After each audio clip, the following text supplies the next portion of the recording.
이걸 바르게 인식하시기 바랍니다. 세 번째는 뭐냐? 예수님은 하나님의 아들이심을 인지하셨다. 물론 예수님은 어린 아이지만 하나님의 아들로 이 땅에 오신 거예요. 그런데 그를 이 나이에 이미 예수님이 알고 계셨다는 겁니다. 그래서 48절에서 이 50절을 보면 이렇게 말씀하십니다. 여기서 보면 그의 부모가 보고 놀라며 그의 어머니는 이르되 아이야 어찌하여 이렇게 하였느냐? 보라 네 아버지와 네가 근심하여 너를 찾았노라. 예수께서 이르시되 어찌하여 나를 찾으셨나이까? 내가 아버지 집에 있어야 될 줄을 알지 못하셨나이까? 하시니 그 부모가 그가 하신 말씀을 깨닫지 못하더라. 그러니까 예수님은 여기에서 그 부모님이 찾으러 와서 찾았어요. 그러니까 얼마나 기쁘겠어요. 기뻤는데 너 여기서 뭐 하느냐? 나하고 같이 갔어야지. 어떻게 해서 이렇게 그 길을 잃었는데 내가 찾느냐고 너무나 많은 고생을 했다. 이렇게 하니까 예수님이 내가 아버지 집에 있어야 될 줄 알지 못하셨나이까? 이런 말씀하시는 겁니다. 그러니까 부모님이 이걸 무슨 말인지 모르는 겁니다. 이 집은 나사렛으로 가야 되는 건데 길을 잊어버려서 이렇게 간신히 찾았는데 여기서 예수님은 다른 말씀하시는 거예요. 아버지 집에. 그러니까 이 아버지 성전이 내 집이다.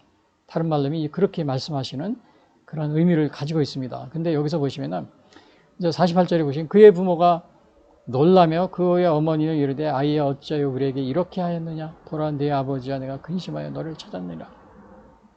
물론 이제 예수님이 부모님을 가다가 깜짝 놀라가지고 왜냐하면 오늘날도 보면은 이 아이를 잊어버리면은 정말 평생 찾지 못하는 사람도 있습니다. 아이를. 그리고 그 수가 적지 않아요. 근데 물론 예수님은 12살이니까 좀 아주 어리진 않지만요. 그래도 부모님으로서는 굉장히 보통 걱정이 안 할 수가 없는 거죠. 그게 놀랐다고 그랬잖아요. 그의 부모가 놀라서 어찌해서 여기에 있었냐? 우리와 함께 하지 않고 왜 여기 있느냐? 근데 이것에 대한 예수님의 대답은 내가 왜 나를 찾습니까? 내가 아버지 집에 있어야 될 줄 알죠. 여기서 아버지 집이라는 건 성전인데 내 아버지 집이라고 그랬어요. 내 아버지 집. 내가 내 아버지 집에서. 그러니까 이거는 예수님의 육신의 부모가 있어요. 요셉과 마리아. 그리고 또 여기 다른 아버지 얘기를 합니다. 이건 영적인 아버지, 하늘의 아버지. 육신의 아버지, 육신의 부모, 그 다음에 하늘의 아버지 사이에 예수님은 여기서 뭐예요? 거기에 사이에서 껴있는 겁니다, 지금. 그걸 긴장관계라고 그러죠. 긴장관계에 있어요. 근데 예수님은 어디에 우선순위를 뒀어요? 육신의 아버지예요? 아니면 영의 아버지, 진짜 아버지. 자기 내 아버지라고 그러니까 하늘의 아버지, 영적인 아버지죠. 예수님은 여기서 우선순위는 뭐예요? 하늘 아버지의 뜻에 먼저 둔 겁니다.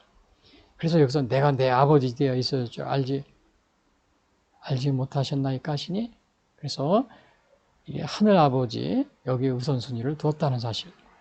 그래서 이것은 여기 이런 말이 나옵니다. 누가복음 18장에 보면은 이렇게 얘기합니다. 예? 베드로가 여짜오되 보옵소서 우리가 우리의 것을 다 버리고 주를 따랐나이다. 이르시되 내가 진실로 너희에게 이르노니 하나님의 나라를 위하여 집이나 아내나 형제나 부모나 자녀를 버린 자는 현세의 열의 벌을 받고 내세입니다. 내세의 영생을 받지 못할 자가 없느니라 하시니라. 그러니까 물론 하나님의 일을 하는 겁니다. 이런데 육신의 부모를 우리가 그거를 순종해야 되죠. 그러나 여기서 하나님의 나라에 순종하는 것이 우선순위로 되어 있어요. 하나님 나라를 위하여 집이나 아내나 집, 아내, 형제, 부모, 자녀를 버린 자.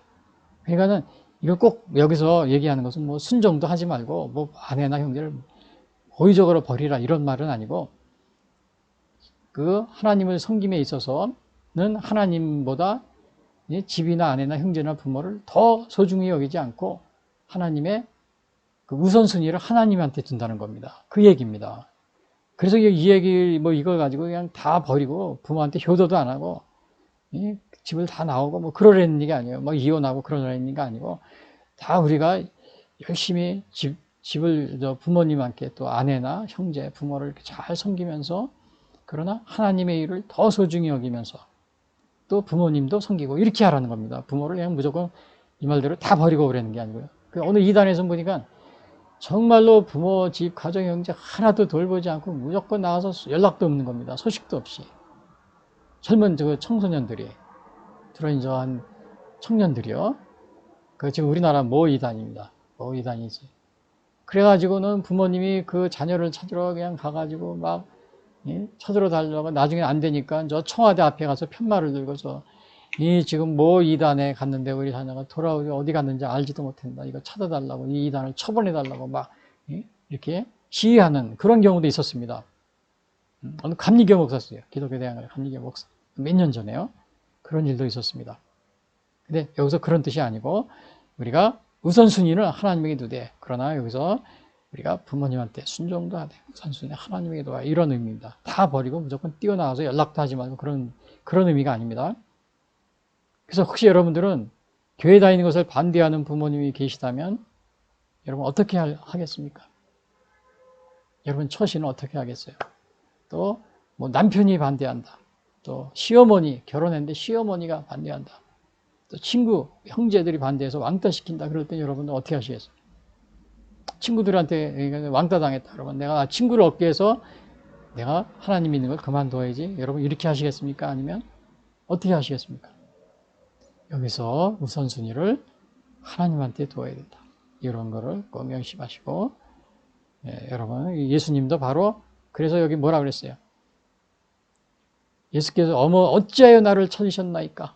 부모님한테 순종 안 한 게 아닙니다. 예수님은 뒤에 보시면 순종을 굉장히 잘하셨어요. 잘하시면서 그러나 이렇게 또 하나님한테 이렇게 하나님이 뜻이 있을 때 이렇게 아버지 집에 있어야 될 줄 하나님의 그 하늘 아버지의 우선순위를 두었다. 이것을 이렇게 하는 것을 보게 됩니다. 그리고 여기 보니까 그 부모가 그가 하신 말을 이해하지 못했다. 이렇게 말씀하십니다. 이해하지 못했다. 근데 여기서 보시면은 그 아버지라는 것을 여기서 예수님이 아버지라는 것을 요 앞에서 이제 예수님이 인식하셨다고 그랬죠. 세 번째 제목이면 하나님의 아들이심을 인지하신 예수님 그랬죠. 아버지를 인식하신 겁니다. 근데 여기서 중요한 게 있습니다. 예수님은 자신과 하나님과의 관계를 이 12살 때 이미 자각하고 계셨다는 겁니다. 이거는 뭘 의미하냐면은 예수님의 신성을 의미해 줍니다. 그래서 요한복음 5장 22절에 이런 말이 나와 있어요. 예수님이 하신 말씀이에요. 아버지께서 아무도 심판하지 아니하시고 심판을 다 아들에게 맡기셨으니 이는 모든 사람으로 아버지를 공경한 것 같이 아들을 공경하게 하려 하심이라. 아들을 공경하지 아니하는 자는 그를 보내신 아버지도 공경하지 아니하느니라. 그러니까 이거는 예수님이 벌써 여기에서는 자신이 뭐예요? 심판주라는 걸 얘기하고 있잖아요. 아들에게 다 맡겼다. 물론 하나님의 아들이지만 이 심판주입니다. 그리고 이 아들을 공경하지 이 심판주이신 아들을 공경하지 않는 자는 그 아버지도 공경하지 않는 거다. 그러니까 이미 예수님은 이 어린 나이에 이렇게 그 하나님을 이렇게 아버지로 이렇게 알고 있었지만 나중에 이렇게 선교하실 때 보면은 이렇게 또 요한복음에서 심판까지도 다 예수님이 하신다. 아버지가 이걸 다 맡기시다. 그러니까 이거는 예수님의 하나님과 동등하신 그러한 하나님의 아들이지만 하나님과 동등하신 신성을 가지고 있다는 걸 증거하고 있습니다.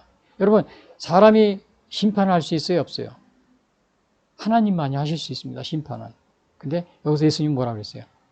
아버지께서 아무도 심판하지 아니하시고 심판을 다 아들에게 맡기셨다 그랬죠. 그래서 예수님은 바로 하나님 아들이지만 동시에 하나님 자신, 하나님의 신성을 지니신 동등하신 삼위일체라는 사실을 여기에서 이 말씀은 여기서 이렇게 얘기하고 있는 겁니다. 삼위일체라는 사실. 근데 이제 어느 이단에서는 예수님은 하나님의 아들이다 이걸 믿는데요. 또 동정녀 탄생도 그걸 믿는데요. 그리고 기도할 때도 예수님의 이름으로 기도한대요. 그러나 예수님은 피조물이랍니다. 그러나 피조물 중에서 가장 뛰어난 피조물이기 때문에 최초로 한 피조물이기 때문에 예수님의 이름으로 기도한다는 겁니다. 근데 하나님은 아니라는 거예요. 여러분 이 말이 맞아요? 틀려요? 그게 우리나라에서 유행하는 이 고대 때부터 초대교회 때부터 아리우스주의라서 그 다음에는 이렇게 와가지고 현재 여호와 증인 이렇게 이제 계속 계승되고 있습니다. 뭐 동정탕생도 믿는데요. 뭐 하나님의 아들도 믿는데 그 예수님의 이름으로 기도도 안 돼. 예배도 드리고. 근데 피조물이래. 예, 하나님하고는 동등하지 않다고. 근데 여기서 분명히 그러죠. 심판까지 하시면은 하나님의 아들이 심판을 피조물이면 할 수 있어요? 없어요? 없습니다. 하나님만이 하실 수 있어요. 그 예수님의 하나님 자신 삼위일체라는 것을 여기서 이게 여기서 보여주고 있는 겁니다. 보여주고 있어요. 근데 예, 우리가 이것을 부인하는 그렇게 하는 이단도 있다는 사실을 여러분이 명심하시고요. 그리고 여기서 보시면은 그래서 예수님이 부모님은 깨닫지 못하더라 그랬어요. 그걸 깨닫지 못하더라. 근데 이거는 사실은 여기 누가복음 1장 35절에 보면 그 수태고지라고 있어요. 잉태했을 때 천사가 이렇게 마리아에게 한 얘기가 있어요. 천사가 대답하여 이르되 성령이 내게 임하시고 지극히 높으신 이의 성령이 너를 덮으시리니 나실 바 거룩하신 이는 하나님의 아들이라 일컬어지리라. 이미 이때 하나님의 아들이라는 것을 말씀해 주신 적이 있어요. 근데 우리 예수님의 어머니는 이거를 아마 잊어버리거나 아니 뭐 잊지는 않았겠죠. 그러나 확실하게 이해를 못하고 그러고 계셨을 거라고 이렇게 짐작이 됩니다. 물론 제자들도 마찬가지였어요. 제자들도 예수님이 십자가에 달려 죽으셨다 다시 부활하신다 이 말씀을 하는데 살아계실 때 전혀 알아듣지 못해요. 나중에 정말 십자가에 달려 죽으시고 부활하시니까 그때서야 제자들이 그거를 예수님이 한 말씀을 알아듣게 됩니다. 그때 나중에 깨닫게 돼요. 그래서 오늘 네 번째로는 뭐냐? 네 번째로는 부모님께 순종하셨다. 그러니까 오늘 예수님이 첫 번째는 어떻게 했어요? 예수님이 율법을 지키셨다 그랬죠. 율법을 지키셨고, 그 다음에 두 번째는 예수님이 하나님의 지혜가 세상의 지혜가 아닌 하나님의 지혜가 충만했다. 그리고 세 번째는 하나님의 아들이심을 인지하셨다. 이건 삼위일체 하나님, 신성, 단순한 아들이고 피조물이 아니랬죠. 피조물인 게 아니고 하나님의 아들로서 신성을 지니신 하나님, 삼위일체 하나님이라는 걸 여기 증명한다 그랬죠. 그리고